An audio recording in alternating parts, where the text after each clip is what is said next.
नमस्कार विद्यार्थी मित्रांनो, तुम्हा सर्वांचं पुन्हा एकदा स्वागत आहे एक्झाम गाईडमध्ये. जसे की मी तुम्हाला लास्ट टाईमच्या व्हिडिओमध्ये सांगितलं होतं, की आपण या व्हिडिओमध्ये पाहणार आहोत ॲव्हरेजेस म्हणजे सरासरी, जे की तुम्हाला CSAT MPSCमध्ये कॉमनली विचारल्या जाणार. मी यामध्ये जे काही तुम्हाला जसं गेल्या व्हिडिओमध्ये लास्ट टाईमच्या व्हिडिओमध्ये सांगितलं होतं, की तुम्ही सर्वांनी ॲटलिस्ट 50पर्यंतचे स्क्वेअर सर्वांनी तुम्ही पाठ केले असतील, मी अशी अपेक्षा करतो. आणि जर केले नसतील तर तुम्ही ते लवकरात लवकर करून घ्या. कारण तुम्हाला जर फास्ट कॅल्क्युलेशन करायचे असतील तर स्क्वेअर्स येणं हे खूप महत्त्वाचं आहे. आणि त्यानंतर तुम्हाला ॲटलिस्ट 15 ते 20पर्यंतचे क्यूब पण पाठ पाठ असलेच पाहिजे. म्हणजे एकदम तुम्हाला विचारल्या लगेच स्क्वेअर क्यूब सांगता आले पाहिजे. ॲटलिस्ट 50पर्यंतचे स्क्वेअर आणि 15पर्यंतचे ॲटलिस्ट क्यूब हे करा आणि 30पर्यंत पाढे हे तुम्ही कंपल्सरी केलेच पाहिजे. तर आज जो आपण टॉपिक पाहणार तो आहे ॲव्हरेजेस, म्हणजेच त्याला मराठीमध्ये काय म्हणतात, सरासरी. तर आपण पाहूया ॲव्हरेज म्हणजे काय असतं. ॲव्हरेज म्हणजे सरासरी. सरासरी म्हणजे काय, की एखादी कॉमन गोष्ट जी मीन. आता आपण जसं की म्हणतो, एखादं आपण तिघंजणं मित्र आहेत. तिघंजणं मित्र असतील, आपण कुठं बाहेर फिरायला चाललो आहे. आपल्याला टोटल ₹30 लागणार आहेत. म्हणजे आपण कुठेतरी जेवायला जातोय तर आपल्याला ₹30 लागणार आहेत. हा काय झाला, आपल्याला मिनिमम ₹30 लागणार आहेत एकाला. पण काय झालं, तुमच्या एका मित्राकडे 40 आहेत, एकाकडे 30 आहेत आणि एकाकडे काय आहेत, 20च आहेत. आणि तुम्हाला लागणार किती, ₹30 लागणार आहेत. तर तुम्ही काय करणार बघा, 40, 30 आणि 20 हे झालं. आणि तुमच्या दुसऱ्या एका मित्राकडे किती आहेत, समजा ₹30 आहेत. सॉरी, 40 आणि 30, 70 आणि 2, 90. हे काय झाले, ₹90 झाले. आणि तुम्हाला एकाला किती लागणार आहेत, ₹30 लागणार आहेत. तर आता काय झालं, या मित्राने तुमच्या ₹40 दिले, यांनी ₹30 दिले आणि ₹20 दिले. आता काय झालं माहिती आहे का, तिघांना मिळून तुम्हाला कॉमनली किती लागणार, फक्त ₹30च लागणार होते तुम्हाला. तर त्यांनी काय केलं, की याचे प्लस 10, जे 10 एक्स्ट्रा होते त्यांनी हे याच्यासाठी दिले. तर मग काय झालं माहिती आहे का, तुम्हाला सर्वांना जो मीन जो लागणार आहे, जो ₹30 लागणार होते, ते काय झाले, कॉमनली सर्वांना मिळाले. म्हणजेच सिम्पली ॲव्हरेजेस म्हणजे नथिंग बट मीन, म्हणजे एखादा मध्य कोणत्याही गोष्ट. सिम्पली त्याला आपण जर का सूत्रामध्ये जर हे करायचं, ते काय येतं, सम ऑफ क्वांटिटीज, म्हणजे नंबर ऑफ क्वांटिटीज किती आहेत तितक्या क्वांटिटीज, आणि number of quantities. Sum of quantities म्हणजे काय, जी काही तुमच्या व्हॅल्यू आहे त्याची सम. जसं की आपण एक खालचे एक्झाम्पल पाहूया. यामध्ये काय विचारलेलं आहे, फाइंड द अवरेज ऑफ 5, 7, 9, 11 आणि 13. ते काय करायचं, आपल्याला ह्या ज्या 5 संख्या आहेत त्या संख्यांचं अवरेज काढायचं. तर आपल्याला नंबर ऑफ क्वांटिटीज किती आल्या, नंबर ऑफ क्वांटिटीज किती आल्या, 5 आल्या. त्याचं सम विचारली कशाची, 5 + 7 + 9 + 11 + 13. तर आता काय करायची, सम करायची.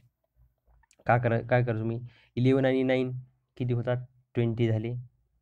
13 आणि 7 किती झाले, 20 झाले. आणि हे काय झाले, 5. म्हणजे टोटल सम किती झाली,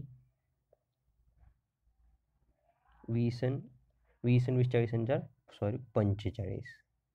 मग तुमचं ॲव्हरेज काय आलं, 5 9 45. म्हणजे ह्या तुमच्या संख्यांचं ॲव्हरेज किती आलं, 45 आलं. ठीक आहे. सिम्पली म्हणजे तुम्हाला काय करायचं, दिलेल्या संख्या, ते नंबर ऑफ संख्या किती आहेत ते घ्यायच्या, आणि काय करायचं, त्या संख्यांची व्हॅल्यू जी त्यांची काय करायची, सरळ सरळ सिम्पली तुम्हाला काय करायची, ॲडिशन करायची. म्हणजेच काय झालं, त्या संख्येचं ते ॲव्हरेज झालं. तर आपण याच्यावर आधारित काय आपण प्रॉब्लेम बघूया, जे की तुम्हाला एक्झाममध्ये अशा टाईपचे प्रॉब्लेम विचारले जातात. तुम्हाला विचारतात. आता मी प्रॉब्लेम इंग्लिशमध्ये घेतले, तुम्हाला मराठीमध्ये सुद्धा मी हा प्रॉब्लेम ट्रान्सलेट करून सांगेल, काही प्रॉब्लेम नाही. जसं की तुम्हाला जसं की एक्झाम पेपरमध्ये सुद्धा तुम्हाला दोन्हीही पॅटर्नमध्ये प्रॉब्लेम दिला असतो, एक तर इंग्लिशमध्ये पण आणि मराठीत पण. त्याच्यामुळे घाबरून जायची काही गरज नाही. सिम्पली प्रॉब्लेम काय, a student bought 4 books for ₹120 from one shop and 6 books for ₹150 from another shop.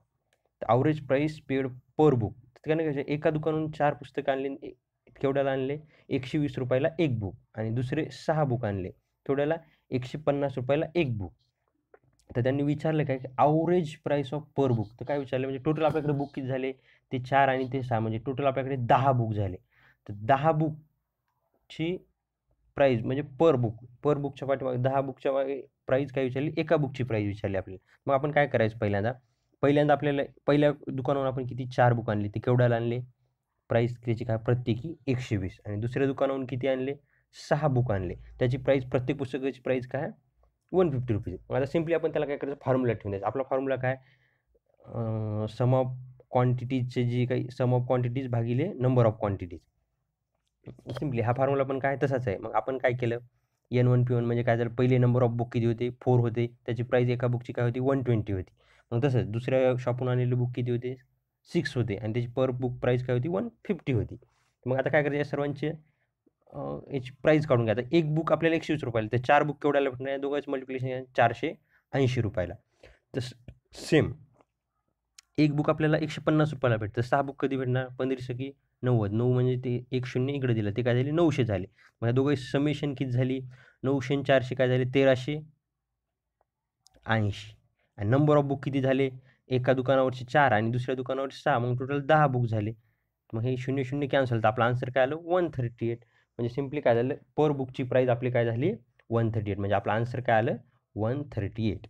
म्हणजे 10 बुकची मिळून जर प्राईस काढली. आता इथं आपण काय केलेलं आहे, पहिल्या शॉपहून किती आणले, 4 बुक आणले, त्याची एकाची प्राईस किती होती 120. मग दुसऱ्या शॉपहून आपण काय केलं, 6 बुक आणले, त्याची एकाची प्राईस किती होती 150 रुपीज. मग काय केलं, ह्या दोघांची मिळून काय केलं आपण, मल्टिप्लिकेशन केलं, यांचं मल्टिप्लिकेशन केलं आणि टोटल आपल्याकडे बुक किती होते, 4 हे आणि 6 आहे, तर टोटल 10 बुक झाले. मग काय झालं, त्या दोघांची आपण व्हॅल्यू काढली आणि त्यांची कॅल्क्युलेशन केल्यानंतर आपल्याला फायनली आन्सर काय भेटलं 138 रुपीज पर बुक. तर चला बघूया नेक्स्ट प्रॉब्लेम. आता काय म्हणते आपल्याला, हा कॉमनली विचारणार, एजेसवर वेटवर कॉमनली विचारले जाणारे प्रश्न आहेत. आता काय म्हणते, the average age of 24 students and the class teacher is 16 years. म्हणजे 24 स्टुडंट आहे आणि एक टीचर आहे, त्याचं ॲव्हरेज एज किती 16 इयर्स आहे. आणि क्लास टीचर्स इज एक्सक्लुडेड म्हणजे काय करायचं, काढून टाकलं. क्लास टीचरचं वय त्या सर्व मुलांच्या वयामधून काय केलं, काढून टाकलं. तर ॲव्हरेज एज काय झालं, एका वर्षानं कमी झालं. तर काय म्हणतात, ते काढून टाकलेल्या टीचरचं वय काय, ते आपल्याला काढायचं आहे. तर काय करायचं, समजा टीचरचं वय काय करतो आपण, समजा एक्स समजा. आता मला सांगा, पहिल्यांदा स्टार्टिंगला 24 स्टुडंट होते आणि एक टीचर होता, म्हणजे टोटल नंबर ऑफ किती जण होते, 25 जण होते. आणि त्याचं ॲव्हरेज किती होतं, 16चं होतं. आता हे कसं आलं आपलं बघा, हे काय झालं, total n number of quantities equal to हे काय झालं 25 आणि ते म्हणजे ॲव्हरेज किती होतं आपलं 16चं होतं ॲव्हरेज. तर आपल्याला काय सम म्हणजे काय येणार, 16 गुणवले नंबर ऑफ क्वांटिटीज केल्याच्यानंतर काय आलं, सम भेटली. सम किती भेटली आपल्याला, 400 भेटली. मग काय म्हणतात, टोटल 400 आणि टीचरचं वय काय केलं आपण, काढून केलं. टीचरचं वय आपण काय मानलेलं, एक्स मानलेलं. मग 400मधून काय केलं आपण, एक्स मायनस केलं. मग किती जण उरले, टोटल ॲव्हरेज काय झालं, 1 कमी झालं. म्हणजे 15 कसं झालं, 16मधून 1 गेला, तर ॲव्हरेज किती आलं, 15 आलं. 15 ॲव्हरेज झालं. आता टीचर पण बाहेर गेला, टोटल टीचर अजून किती जण होते, 25 जण होते. आता एक जण बाहेर गेला, म्हणजे टोटल किती जण राहिले, 24 जण राहिले. तर मग काय झालं, 15 गुणवले 24 आणि 400मधून एक्स म्हणजे काय झालं, टीचरचं वय एक्सक्लूड केलं. 15 गुणवले 24 किती होतं, 360. 15 गुणवले 24. आता फास्टली कसं करायचं, सिम्पली 15 आणि 24ला गुणवलं थोडंसं अवघड जातं. एक काय करू शकता तुम्ही, 15ला 24ला 10 गुणा, काय झालं ते 240 झालं आणि त्याचे अर्धे करा 21. 21 अर्धे केल्याच्यानंतर ते किती आले, 24चे अर्धे किती आले, 12. ते काय झाले 120 झाले. म्हणजे सिम्पली काय झाले 360. सेम तसंच मग ते काय झालं 360 झालं. मग काय केलं माहिती आहे का, 400 minus of 360 equal to x. म्हणजे सिम्पली आपण काय केलं, एक जो निगेटिव्हमध्ये लेफ्ट साईडला होता तो काय केला, राईट साईडला नेला आणि राईट साईडला जे 360 होते ते लेफ्ट साईडला नेलं. मग आपलं फायनल आन्सर काय आलं, 400 मायनस 360 काय येणार, 40 इयर्स. मग आपलं जे आपण टीचरचं बाहेर काढलं वय, त्या टीचरचं वय काय झालं 40 इयर्स, म्हणजे 40 वर्षे काय झालं त्या टीचरचं वय झालं.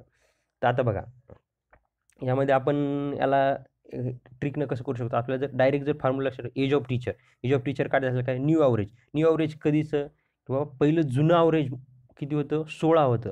16मधून काय झालं 1 रिड्यूस झाला, तर आपलं न्यू ॲव्हरेज काय आलं 15 आलं. Plus number of old persons म्हणजे किती झालं, म्हणजे स्टार्टिंगला किती जण होते, 24 स्टुडंट होते आणि एक टीचर होतात, मग टोटल 25 जण होते. तर मग आता काय म्हणते, पुन्हा चेंज इन ॲव्हरेजचा डिफरन्स काय झाला, 16 पहिल्यांदा 16 होतं, नंतर 15 झालं, म्हणजे चेंज काय झाला एकाचा झाला. मग टोटल 15 आणि 25 हे दोघांची वयाची बेरीज पण काय येते 40 पण येते. तुम्हाला जसं कन्व्हेन्शनल वाटतं, पण बेसिक मेथडनं गेलं तर तुम्हाला कसलाही थोडा जरी प्रॉब्लेम ट्विस्ट आला तरी काही प्रॉब्लेम येत नाही. आणि हे काय आहे तुमची शॉर्टकट ट्रिक. काय करायचं, टीचरचं एज जर काढायचं असेल नवीन ॲव्हरेज, म्हणजे जे की रिड्यूस झाल्याच्या नंतरचं ते ॲव्हरेज घ्यायचं प्लस अगोदर टोटल नंबर ऑफ स्टुडंट किती होते ते घ्यायचे, म्हणजे टोटल टीचर प्लस स्टुडंट किती होते ते घ्यायचे आणि त्याला काय करायचं, चेंज इन ॲव्हरेज, तुमच्या ॲव्हरेजमध्ये काय चेंज झालेलं आहे त्यानं मल्टिप्लाय करायचं. मग ते काय झालं, तुमचं फायनल आन्सर झालं. तर चला आता पाहूया समोरचा प्रॉब्लेम. तर हा कॉमनली तुम्हाला अशा टाईपचे प्रश्न हे तुम्हाला एक्झाममध्ये कोणत्याही विचारल्या जातात. The batsman had certain average for first 16th innings. In 17th, he scored 89 runs, thereby increasing average by 3 runs per inning. Find new average. आता सिम्पली काय म्हणतोय तो, एक क्रिकेटर आहे, त्याचं 16 इनिंगचं ॲव्हरेज समथिंग आहे, काहीतरी ॲव्हरेज आहे त्याचं, सर्टन ॲव्हरेज, ते माहिती नाही आपल्याला. 17 इनिंगमधले त्यानं किती काढले, 89 रन काढले. तर by increasing average by 3 runs per inning. तर काय झालं माहिती, त्याच्या प्रत्येक इनिंग मागं काय झालं की 3 ॲव्हरेज इन्क्रीज झालं. आपण नॉर्मल काय करणार, आपल्याला आपण समजा ॲव्हरेज जर का एक्स कन्सिडर करू की त्याचा ॲव्हरेज काय एक्स आहे, 16th इनिंगचा ॲव्हरेज एक्स आहे. मग काय केलं आपण, 16 एक्स हे काय सम झाली, प्लस त्याने 17व्यात किती केले, 89 केले, त्याला डिवाइड बाय आपण काय केलं 17, जसं की तुम्हाला काय सांगितलं सम अपॉन नंबर ऑफ क्वांटिटी, 17 जण झाले. तर बाहेर इन्क्रीजिंग ॲव्हरेज बाय 3 न त्याचं ॲव्हरेज काय झालं, पहिलं आपण एक्स धरलं होतं ते काय झालं 3 वाढलं. तर बरोबर मग काय करा, ह्याला क्रॉस मल्टिप्लिकेशन करून घ्या. 17x प्लस 17 3 51, इकडे काय 16x प्लस 89, 16x इकडे राईट साईडला नाही ते इकडला एक्स उरला, तर 89 मायनस 51, तर 9मधून 5 एक गेला, किती राहतात 8 राहील, 8मधून 5 गेले 3. मग त्याचं काय झालं, न्यू ॲव्हरेज काय झालं 38 झालं. न्यू ॲव्हरेज काय झालं आपलं 38 झालं. म्हणजे आपण काय केलं सिम्पली, एक बघा पहिल्यांदा 16 होते, 16चं ॲव्हरेज आपण काय केलं एक्स कन्सिडर केलं, ते काय झालं 16x प्लस 17 इनिंगमध्ये त्यानं किती काढले 89 रन काढले, ते प्लस 89 भागिले काय केलं टोटल पहिल्या 16 क्वांटिटी नंतरची 17वी इनिंग, 17 इनिंग झाल्या. त्याच्यानंतर काय केलं ॲव्हरेज काय केलं, तर आपण एक्स कन्सिडर केलं, तर ते काय झालं पर इनिंग मग काय झालं 3 वाढलं, ते काय केलं आपण एक्स प्लस 3 केलं. मग त्याचं काय केलं आपण याला कॅल्क्युलेशन करून घेतले, तर मग आपल्याला काय भेटलं आन्सर शेवटी 38. आता हा शॉर्टकट यासाठी काय आहे, न्यू ॲव्हरेज काढायचं. स्कोर इन एक्स्ट्रा इनिंगमध्ये त्यानं स्कोर किती केले 89 केले, मायनस काय करा प्रिव्हियस इनिंगमध्ये किती, प्रिव्हियस इनिंग्स किती होत्या 16 झाल्या, चेंज इन ॲव्हरेज काय झालं 16 3 48.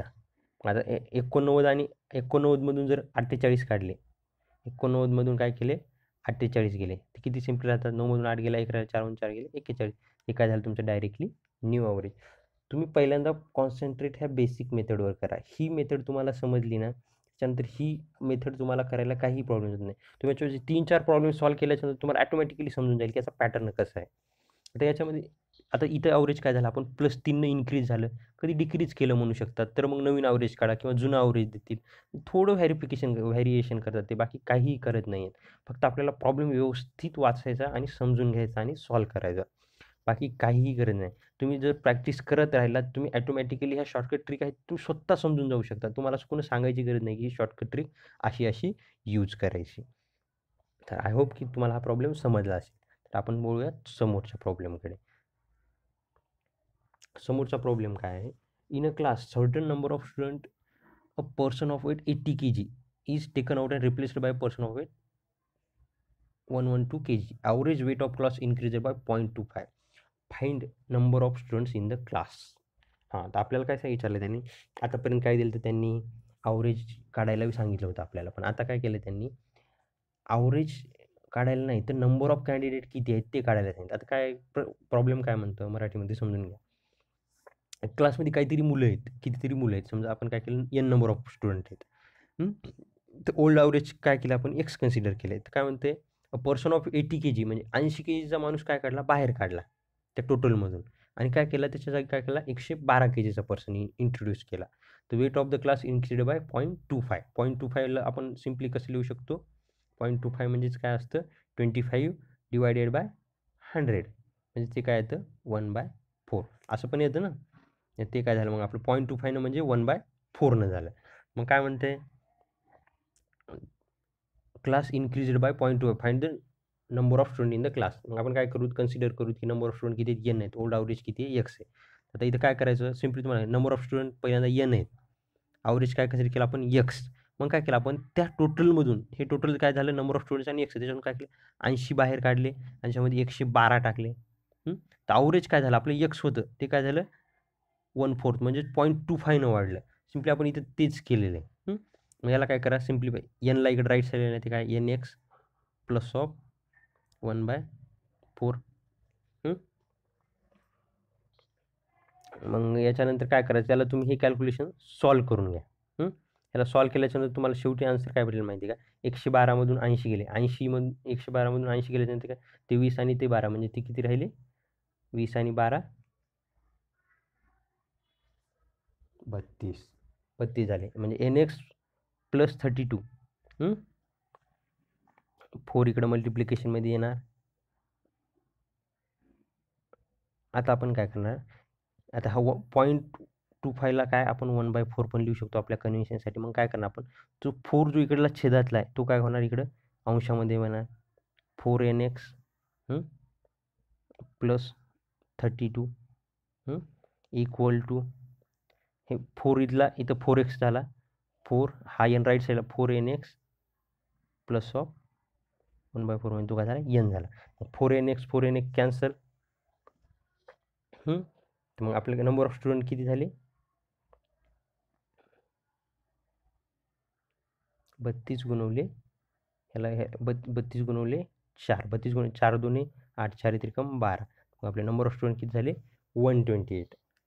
आता सिम्पली आणखी याला दुसरा शॉर्टकट ट्रिक काय आहे तर काय करा, नंबर ऑफ स्टुडंट काढण्यासाठी डिफरन्स इन वेट, दोघांच्या वेटमधला डिफरन्स 80 kg आणि 112 kg त्याचा डिफरन्स किती आलेला आहे 32 आलेला आहे. इन्क्रीज्ड ॲव्हरेज किती 0.25 म्हणजे 1/4 झाले. छेदाचा छेद हा काय जातो अंशामध्ये मल्टिप्लिकेशनमध्ये जातो, 32 गुणवले 4 तर त्याचं मल्टिप्लिकेशन काय येणार 128.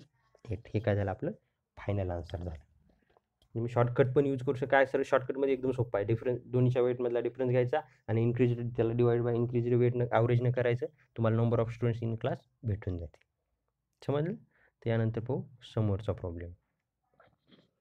आता काय म्हणतो हा प्रॉब्लेम, काय म्हणतो the average height of 74 students in a class is 168 centimetre, out of which 42 students had an average height of 170 centimeter. Find the average height of the remaining 32 students. आता काय प्रॉब्लेम काय होतो, एक सरासरी उंची 74 मुलांची किती आहे 168 आहे. त्याच्यापैकी काय झालं 42 स्टुडंटची किती आहे 170 सेंटीमीटर आहे. तर फाइंड द ॲव्हरेज उरलेल्या 32 जणांची तुम्हाला काय काय सांगितले त्यांनी ॲव्हरेज हाईट काढायला सांगितले. आता टोटल मला एक सांगा, ॲव्हरेज 32 जणांची काय टोटल सगळ्यांची किती आहे 168 आहे. बाकीचे किती आहे दुसऱ्या 42 जणांची किती 70 आहे, म्हणजे प्लस 2 जास्त आहे. इंटू किती जणांची आहे 42 जणांची, 42 दोन्ही किती होतात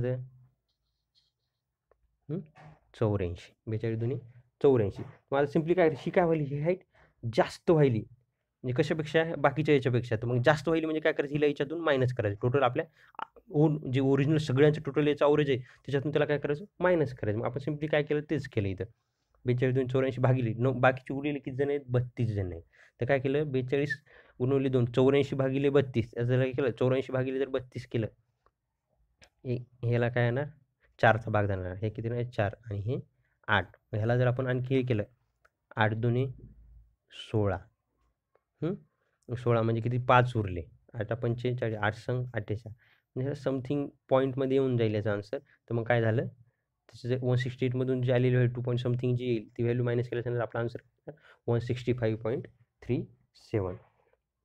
तुम्हाला हे सरळ. आता आणखीन याला दुसऱ्या एका पद्धतीने तुम्ही कसं करणार, तर एक मिनिट, टोटल जणांची तुमची दुसऱ्या पद्धतीने जर करायचं म्हटलं काय average height of 74 student 74 into 168 out of which 42 student had a average of 170.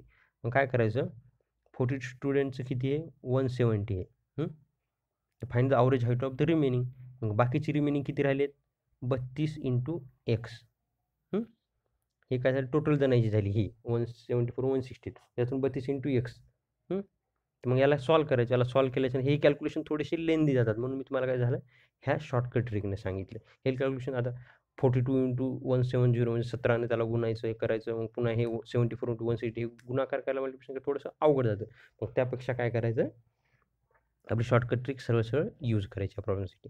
म्हणजे जी दिलेली टोटल मुलांची जे ॲव्हरेज आहे त्यामधून आता जर का हे काय झालं हाईट त्याची +2 जास्त आहे. पण ती काय करणार ती एक्स्ट्रा हाईट वाली ती काय झाली त्याच्यातून त्या बाकीच्या 32 जणांच्या ॲव्हरेज म्हणून काय करायची ती मायनस करायची. तर काय होतं मग आपल्याला बाकीच्या 32 जणांचं ॲव्हरेज भेटून जातं. आता पहा समोरचा प्रॉब्लेम. हा तुम्हाला एक्झाममध्ये आलेला प्रश्न आहे. त्याच्यापैकी मी घेतलेला आहे हा. तर आता प्रॉब्लेममध्ये काय average marks in science subject of a class of 20 student is 68. Science या विषयामध्ये 20 विद्यार्थ्यांना किती मार्क पडले? ॲव्हरेज 68 मार्क पडलेत. If the marks of 2 students were misread. तर शिक्षकांच्या वगैरे कुणाच्या तरी चुकीनं किंवा टाइपरायटरच्या चुकीनं काय झालं काय त्यांचे मार्क काय झाले ॲक्च्युअल मार्क त्यांचे 72 आणि 61 होते. पण त्या मुलाला एकाला 48 आणि 65 लिहिण्यात आले मार्क. तर काय झालं तो मार्कमध्ये चेंज आला. तर मग काय म्हणतात तर what would be the correct average. आता मार्क कमी जास्त झाले म्हणजे ॲव्हरेजसुद्धा काय होणार कमी जास्त होणार. मग कमी जास्त झालेलं ॲव्हरेज कसं काढायचं? पहिल्यांदा काय करा डिफरन्स इन मार्क घ्या. पहिल्यांदा ॲक्च्युअल मार्क किती येतं 72 आणि 61. दोन्ही 72 + 61 ते लिहिलेत त्यांनी ॲक्च्युअली काय 48 आणि 65. 48 आणि 65 दोन्हीचा डिफरन्स किती आला 20चा डिफरन्स आला. 72 आणि 61 आणि 48 - 65. आता 61 मधून 48 गेलेत. पुन्हा 10 आणि 2 12 राहतात. 12 ते 12 राहिलेले ते काय केले 65 मधून 65 आणि 72 ते किती झाले 48 61 मधून 48 गेले. तर 61 मधून 48 गेले. 48 गेल्याच्यानंतर ते किती राहिले 13 राहिले. 13 ते राहिले. 65 आणि 72 मध्ये किती राहिले 65 आणि 72 डिफरन्स 7. 13 आणि 7 किती झाले 20 झाले. तर करेक्ट ॲव्हरेज मार्क्स काय होणार? आता हे मार्क जे आहेत ते 20 मार्क जे आहेत ते काय केलेत आपण कमी लिहिले गेलेत. कारण काय हे कमी लिहिल्या गेलेले आहे. कारण 72 आणि 61 पेक्षा काय कमी आहेत. कमी लिहिले आहेत म्हणजे आपलं ॲव्हरेज काय होणार? पहिल्यांदा कमी आलेलं होतं. मग आता हे 20 मार्क ॲड केल्याच्या नंतर आपलं ॲव्हरेज काय होणार आहे? वाढणार आहे. ते किती विद्यार्थ्याचं आहे? टोटल 20 स्टुडंटमधलं आहे. 20 स्टुडंटमध्ये डिस्ट्रीब्यूट होणार. म्हणजे आपलं पहिलं ओरिजिनल ॲव्हरेज किती होतं? 68चं होतं. त्यामध्ये काय केलं 20/20 स्टुडंटचं हे 20 मार्काचा घोळ होता. मग ॲव्हरेज किती झालं 69 म्हणजे ॲव्हरेज कितनं वाढलं 1नं वाढलं. आता यापेक्षा जर का मार्क उलटे झाले त्यांनी ॲक्च्युअल मार्क जर का 48 आणि 65 असले असते 48 आणि 65 ॲक्च्युअल असले असते आणि 72 आणि 61 एक्स्ट्रा लिहिण्यात आले असते. म्हणजे काय झालं ॲव्हरेज आपलं आहे त्या ॲक्च्युअल ॲव्हरेजपेक्षा काय झालं चुकून वाढून लिहिण्यात आलेलं आहे. मग आपल्याला ते ॲव्हरेज काय करणार याच्यामधून ह्या 68 मधून काय करावं लागलं असतं मायनस करावं लागलं असतं. म्हणजे जर मार्क चुकून जास्त लिहिण्यात आले तर ॲव्हरेजसुद्धा काय होणार जास्त होणार. मग आपल्याला काय करावं लागणार ॲव्हरेज एक कमी करावं लागणार. सेम तसंच की जसं की या पद्धतीमध्ये केलेलं आहे. इथे जर का आपले जर का ॲक्च्युअल मार्क हे जर का कमी असले असते तर मग आपल्याला काय करावं लागलं असतं या ॲव्हरेजमध्ये ते मायनस करावं लागलं असतं. समजलं? तर आता पाहूया समोरचा प्रॉब्लेम. आता हे तुम्हाला जे काही मी प्रॉब्लेम घेत आहे हे सगळे तुम्हाला एक्झामसाठी आलेले प्रॉब्लेम आहेत. आणि असं घाबरून नाही जायचं. तुम्हाला MPSC असो कोणती एक्झाम असो एक तर ही बँकिंग असो कोणतीही एक्झामसाठीही तुम्हाला सरासरी ह्याच टाईपचे ॲव्हरेजवर प्रॉब्लेम येतात. तुम्हाला त्याच्यामुळे मराठीत पण प्रॉब्लेम सांगतोय आणि इंग्लिशमध्ये तर दिलेलाच आहे. The average of 5 numbers is 65. 5 क्रमांक नंबर जे आहे त्यांचं ॲव्हरेज किती 65 आहे. त्याच्यापैकी काय म्हणते पहिल्या 2 नंबरचा ॲव्हरेज 81 आणि लास्ट 2 नंबरचं काय 38 आहे. तर मधातला काय म्हणते तो सेंटरचा नंबर काढा.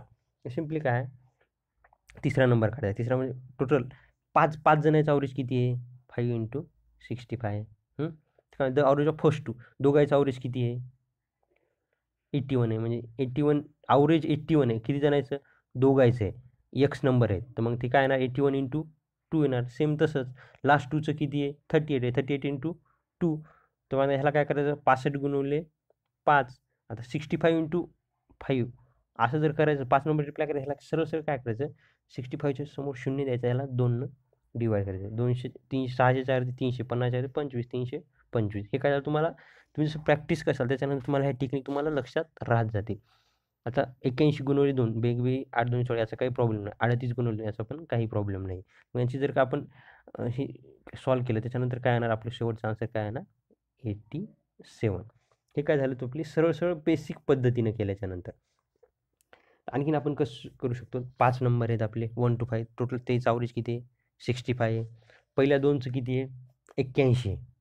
81 म्हणजे 65 पेक्षा किती आहे 65 आणि 5 70 65 आणि 5 70 70 आणि 10 80 आणि 1 81 म्हणजे ते किती ॲव्हरेज जास्त आहे 10 आणि 6 16 ॲव्हरेज जास्त आहे. किती जणांचं आहे प्लस 16 आहे, किती जणायचं? दोघायचं. तसंच तर काय म्हणते, average of last 2 digit number is 38. 38 म्हणजे काय झालं, ते कमी झालं, म्हणजे ते निगेटिव्ह आहे. किती जणायचं आहे? दोघायचंच आहे, 2 स्टुडंट्सच आहे. पण 38 आणि 65 मध्ये 38 आणि 2 किती होतात? 40. 40 आणि 20 60 आणि 5 म्हणजे 20 आणि 5 किती होईल? 25 आणि 2 27. हे मायनस 27 दोन्ही किती? 54. 16 दोन्ही 32. 32 मधून हे आता -54 -54 32 आणि 8 40 40 आणि ते 10 50. 8 आणि ते 4 12 म्हणजे डिफरन्स किती आला? दोन याचा डिफरन्स किती आला? 54 मधून 32 आणि 1 मिनिट 54 - 32. 4 मधून 2 गेले, 2 राहिले. 5 मधून 3 गेले, 2 राहिले.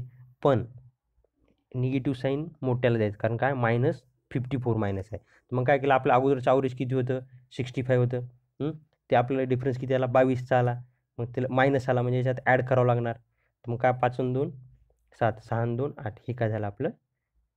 जे काही जे आतमधला थर्ड नंबर आहे त्याचं थर्ड नंबर झाला. जर ॲव्हरेज जर त्यांनी थर्ड नंबरचं विचारलं असतं, ॲव्हरेज वगैरे जर विचारलं असतं, तर आपल्याला काय करायचं, जितक्या मधातल्या दोन्हीच्या मधातल्या क्वांटिटी तेवढ्या त्याला त्या आलेल्या आपल्या 22 जे आलेलं होतं त्याला डिवाइड करावं लागलं असतं. तर तुम्हाला समजलं असेल. आता आपण काय करूयात, पाहूयात समोरचा प्रॉब्लेम. त्याला आणखीन 1-2 प्रॉब्लेम घेणार आहे मी, जे की तुम्हाला एक्झामला येतील अशा पद्धतीचे. यामध्ये पूर्णपणे प्रॉब्लेम कव्हर केलेले. तुम्ही 7 ते 8 टाईपचे प्रॉब्लेम तुम्ही एवढे जरी करून गेलात, एकदा लॉजिक समजून घेतलं आणि याच्यावर नंबर ऑफ असे बाकीचे प्रॉब्लेम सेम टाईपचे जर तुम्ही प्रॅक्टिस केला, तर तुम्हाला खरंच खूप बेनिफिशियल राहील. आता पहा, mean temperature of Monday and Thursday was 36. म्हणजे काय म्हणते, सोमवार आणि मंडे अँड थर्सडेचं ॲव्हरेज काय झालं? 36 degree Celsius. If the temperature on Thursday, Thursday temperature काय म्हणते? 4/5 ऑफ मंडे, म्हणजे दोन्हीमध्ये relation. Then the what is the temperature on Thursday. तर काय विचारले, मंडे आणि थर्सडेचं ॲव्हरेज कितीचं आहे? 36चं आहे म्हणते. आणि temperature on Thursday was 4/5 of that of Monday. त्या दोघांमध्ये रिलेशन दिले. तर आपल्याला काय विचारलं त्यानं? थर्सडेचं टेम्परेचर आहे. आपल्याला काय करायचं, मंडे आणि थर्सडे दोघांचं ॲव्हरेज किती दिले? 36. टोटल टेम्परेचर काय होणार? 32 डिग्री सेल्सिअस होणार. आणि काय दिलं? मंडेचं 5/4 ऑफ थर्सडे. नाही, त्यांनी काय दिलं? Thursday was 4/5 of Monday. पण आपल्या कन्व्हिन्ससाठी काय केलं, पण Monday equal to 5/4 of Monday. म्हणजे सिम्पली आपण काय केलं, त्याचा रेसिप्रोकल केला. का? तर आपण मंडे इक्वल टू घेतलं, म्हणजे काय झालं, हे 4/5 काय झालं, थर्सडेला मल्टिप्लिकेशनमध्ये केलं, म्हणजे काय झालं, ते 5/4 झालं. तर आपल्याला माहिती आहे टोटल आपल्याला टेम्परेचर किती दोघायचं? 72 आहे. 72 आहे म्हणजे काय झालं, मंडे प्लस थर्सडे. मग मंडे इक्वल टू आपण काय करू, ही जी व्हॅल्यू आली ती याच्यामध्ये पुट केली, 5/4 of T plus T. T common निघाला, 5/4 प्लस 1 इक्वल टू 72. त्याला सॉल्व केल्यानंतर काय येणार? टी कॉमन, 5 हे 4 1 4 5 आणि 4 9/4 इक्वल टू 72. 9 8 72. 4 इकडे गेल्याच्या 8 चौक 32. हे काय झालं आपलं टेम्परेचर ऑन थर्सडे. समजलं? तर पाहूया नेक्स्ट प्रॉब्लेम. हा खूप महत्त्वाचा प्रॉब्लेम आहे. हा बऱ्याच वेळा एक्झाममध्ये तुम्हाला अशा टाईपचा प्रॉब्लेम विचारला जातो. त्यामध्ये काय दिलेलं आहे, 120 कॅन्डिडेट म्हणजे स्टुडंट्स आहेत इन अ सर्टन एक्झाम. त्यांनी एक परीक्षा दिलेली आहे, 120 कॅन्डिडेटनी एक्झाम दिलेली आहे. तर त्याच्यामध्ये सर्टन एक्झाममध्ये त्याचं किती आहे ॲव्हरेज? 35 आहे. If average passed candidate is 39 and failed candidate is 15, what is the number of candidate passed exam? प्रत्येक कॅन्डिडेट म्हणजे जे कॅन्डिडेट पास झाले त्याचे किती कॅन्डिडेट आहेत ते काढायला सांगितले. आपल्याला काय करायचं, लेट आपण कन्सिडर करू, पास्ड कॅन्डिडेट काय केले, एक्स कन्सिडर केले. टोटल मार्क्स किती येणार? ॲव्हरेज कितीचं आहे? 35 आहे. म्हणजे आणि नंबर ऑफ कॅन्डिडेट किती आहेत? 120 आहे. 35 गुणवले 120. आता मला सांगा, आता 35 गुणवले 120 तुम्ही फास्टली कसं कॅल्क्युलेट करणार? जसं की आपण अगोदरच्या व्हिडिओमध्ये मी तुम्हाला सांगितलं होतं. काय करायचं, तुम्हाला काय म्हटलं, हाफ डबलचा कन्सेप्ट यूज करायचा. 35ला दुप्पट केलं तर 70 होतं. 35नं मल्टिप्लाय करण्यापेक्षा 7नं मल्टिप्लाय करणं आपल्याला सोपं जातं. मग काय करा, 35ला दुप्पट करा, ते काय झालं, 70 झालं. 120ला हाफ करा, इंटू 60 झालं. 7 सकम 42. 42वर 2 शून्य. काय झालं तुमचं सरळ जिथं जिथं तुम्हाला खूप मोठ्या संख्या असेल तिथे सरळ काय करायचं, हाफ डबल करायचं.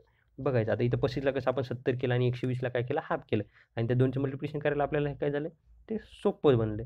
असं करून कॅल्क्युलेशन फास्ट करायचं. हे तुम्ही तुमच्या रेग्युलर फक्त एक्झाममध्येच न वापरता रेग्युलर प्रॅक्टिसमध्ये वापरले तरच हे कॅल्क्युलेशन फास्ट होतात.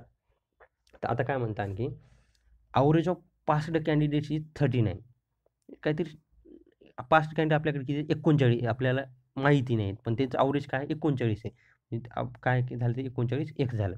मग काय झालं टोटल कॅन्डिडेट किती 120. म्हणजे फील्ड कॅन्डिडेट सिम्पली किती राहणार एक्स मायनस केल्याने जे काही उरले ते काय झाले आपले फेल्ड कॅन्डिडेट झाले, जे की नापास झालेले आहेत. मग काय 120 मायनस 6 इंटू 15 त्याला सॉल्व्ह करून 39x 15 गुणवले 12 15 गुणवले 12. आता तुम्हाला मी गेल्या व्हिडिओ सांगितलं 12 आणि 15चं मल्टिप्लिकेशन लवकरात लवकर कसं करायचं. काय करायचं म्हटलं 11 ते 19च्या दरम्यान असले काय करायचं 12मध्ये 5 मिसळा किंवा 15मध्ये 2 मिसळा. ते काय झालं 17 त्याच्यासमोर एक 0 द्या 170 झालं आणि शेवटच्या डिजिटची मल्टिप्लिकेशन 5 दोन्ही 10. तर मग आपलं काय झालं 80 आणि 120चा 0 आणि 15 एक तसे आलं तसे. मग 39मधून 15 गेले किती राहिले 24 राहिले. 24x इक्वल टू किती आलं 18 हे 4200 मायनस हे 1800 इकडे हे 1800 मायनस केले 42मधून 18 गेले 18 आणि 2 किती होतात 20 20 आणि 10 30 आणि ते 40 20 आणि ते समोरचे 42चे 2 तर म्हणजे टोटल किती झाले 24 आणि ते डबल शून्य जसे आलं तसे. याचं मल्टिप्लिकेशन आपल्याला नंबर ऑफ फेल कॅन्डिडेट किती भेटले पास कॅन्डिडेट किती भेटले टोटल 100 कॅन्डिडेट. हे काय झालं तुमचं बेसिक मेथडनं. तुम्हाला बेसिक यासाठी सांगतो की कधी कधी तुम्हाला परीक्षेमध्ये फॉर्म्युला वगैरे आठवत नाही आणि फॉर्म्युल्याला कधी कधी थोडेफार लिमिटेशन येतात. तुम्हाला ॲज इट इज सेम तशाच टाईपचा प्रॉब्लेम आला तरच तुम्हाला हे करता येतं. पण जर का तुम्ही बेसिक व्यवस्थित समजून घेतलं तर तुम्हाला असं काही गरज नाही आहे की बाबा फॉर्म्युला थोडाफार नाही लक्षात राहिला तरी पण. कारण पहिल्यांदा बेसिक कन्सेप्ट क्लिअर करून घ्या. बेसिक क्लिअर झाल्याच्या नंतर तुम्ही ॲटोमॅटिक स्वतःनंतर काही फॉर्म्युले तुम्हाला समजून जातील की हा नाही यार याच्यामध्ये असे असे शॉर्टकट येऊ शकतात. ते तुम्ही स्वतः विचार करायला लागतात. पण हे कधी जेव्हा तुम्ही प्रॅक्टिस वाढवसाल भरपूर 100 200 300 नंबर एक प्रॉब्लेम तुम्ही सॉल्व्ह करसाल त्यावेळेस तुम्ही ॲटोमॅटिक तुमचे स्वतःला काही तुम्हाला तुमचे जे काही शॉर्टकट आहे ते तुम्हाला समजून चुकते. तर हा एक फॉर्म्युला आहे मी कुठेतरी वाचलेला आहे ते तुम्हाला सांगतोय. या फॉर्म्युल्यामध्ये कसं केलेलं आहे त्यांनी नंबर ऑफ पास्ड कॅन्डिडेट्स काढायचे असतील. एन काय आहे टोटल नंबर ऑफ कॅन्डिडेट्स ते काय आहेत आपले 120. तर काय म्हणते ॲव्हरेज ऑफ टोटलचं ॲव्हरेज आपल्याला किती दिलेलं आहे सर्टन एक्झाम इज 35. आणि ॲव्हरेज ऑफ फेल्ड कॅन्डिडेट्स किती दिलेले आहे आपल्याला 15 दिलेले आहे.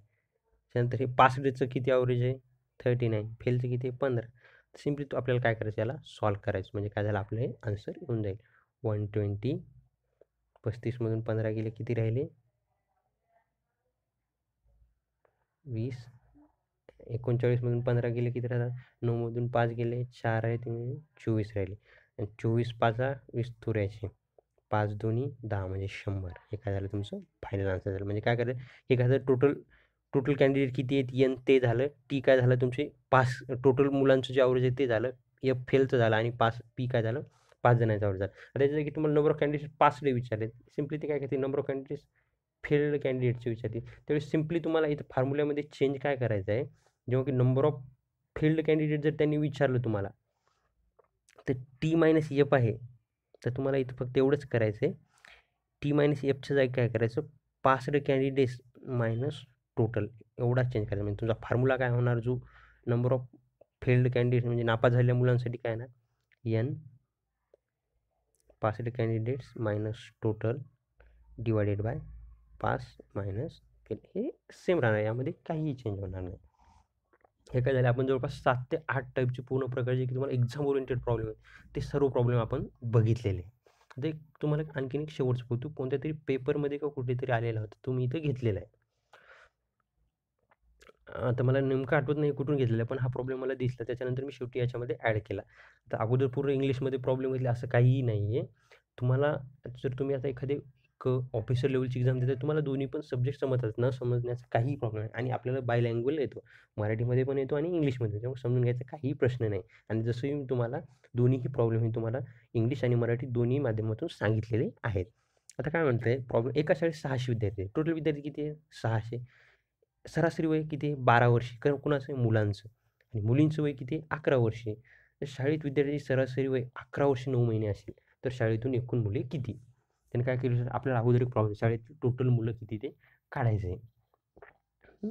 तर आता मला सांगा टोटल विद्यार्थी किती आहे 600 आणि सर्व वयाचं हे किती आहे 11 वर्षे 9 महिने.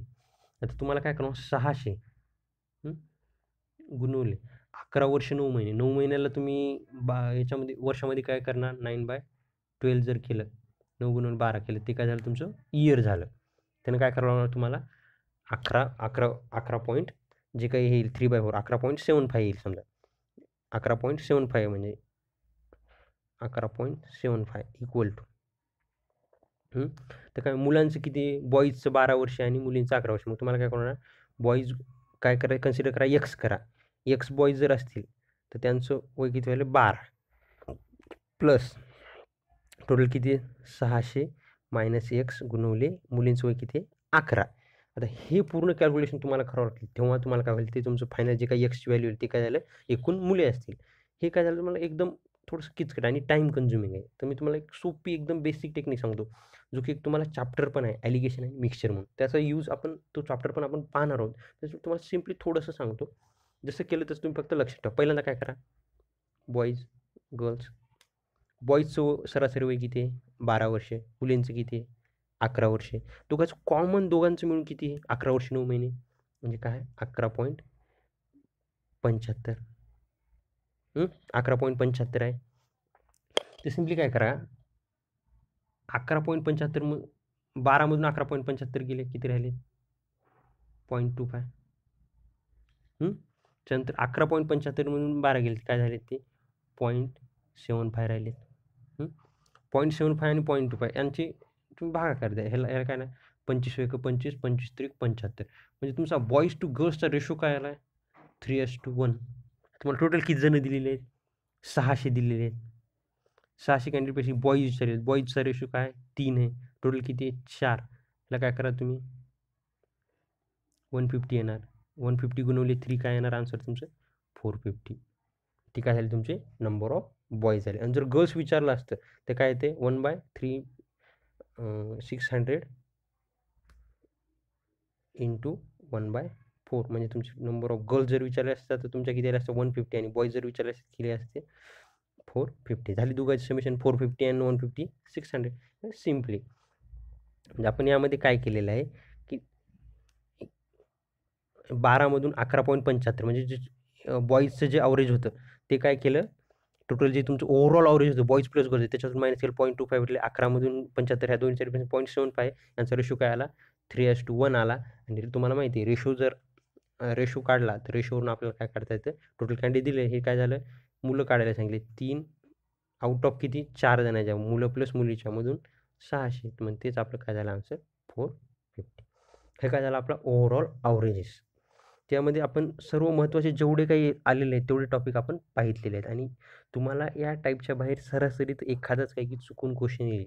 जर तुम्हाला हा टॉपिक पूर्णपणे समजला असेल जर काय आणखीन काही क्युरियोसिटी तुम्हाला कमेंटमध्ये सांगू शकता. जर काही प्रॉब्लेम असेल समजलं नसेल वाटल्यास मी पुन्हा याच्यावर तुम्हाला आणखीन क्लॅरिफिकेशन पाहिजे आणखीन एखादा व्हिडिओ घेईल काही हरकत नाही. त्यानंतर आपण पुढच्या टॉपिक जो समोरचा व्हिडिओ तो आपण काय करणार पर्सेंटेजवर हे करणार आहोत. आणि तुम्हाला माहिती असेल की पर्सेंटेजचा पूर्णपणे यूज हा तुम्हाला प्रॉफिट लॉस त्याच्यानंतर डाटा इंटरप्रिटेशन पाय चार्ट वगैरे जे असतात त्याच्यामध्ये यूज होतो. म्हणजे याच्यानंतर समोरचे जे बेसिक ॲव्हरेजेस पर्सेंटेज सिम्प्लिफिकेशन हे चॅप्टर तुम्हाला काय म्हणतात ते तुमच्या सीसॅटसाठी एकदम महत्त्वाचे आहेत. कारण तुम्ही बेसिक पायाच आहे हे चॅप्टर कारण याचा पूर्णपणे समोर सगळीकडे यूज होत असतो. त्यामुळे नेक्स्ट याच्यामध्ये आपण काय करणार आहोत पर्सेंटेज पाहणार आहोत. तर मग तुम्ही मला नक्की कळवा की तुम्हाला आत्ता जो हा व्हिडिओ बनवला आहे तो कसा वाटला. धन्यवाद. आणि जसं की तुम्हाला माहिती आहे आपले यूट्यूब चॅनल आहे youtube/examguide.com वर जाऊन तुम्ही आपल्या चॅनलला व्हिजिट करू शकता किंवा यूट्यूबमध्ये सरळ एक्झाम गाईड सर्च मारलं तरी पण आपलं चॅनल येऊन जाईल. किंवा तुम्हाला जर का फेसबुकवर म्हणजे जे काही रेग्युलर अपडेट्स आहेत जॉबची रिगार्डिंग वगैरे यावर मी रेग्युलर पोस्टिंग करत असतो. तर तुम्हाला जर तुम्ही रेग्युलर अपडेट्स हवे असतील तर एक्झाम गाईड 247 किंवा फेसबुकवर जाऊन एक्झाम गाईड सर्च मारा तर तिथे तुम्हाला ते पेज येईल. पेजला लाईक करा. त्यानंतर तुम्हाला तुमच्या फेसबुक पेजवर जे काही एक्झाम गाईडचे नोटिफिकेशन आहेत किंवा व्हिडिओ येणारे आहेत ते सर्व काही माहिती भेटून जाईल. धन्यवाद. जर तुम्ही आत्तापर्यंत जर का आपल्या यूट्यूब चॅनल सबस्क्राईब केलेलं नसेल तर खाली दिलेल्या लिंकवर क्लिक करून आपल्या एक्झाम गाईडला सबस्क्राईब करा. आणि त्यानंतर तुम्हाला पूर्ण प्रकारचे जे काही व्हिडिओ आहेत ते तुम्हाला रेग्युलर बेसिसवर तुम्हाला भेटतील. धन्यवाद.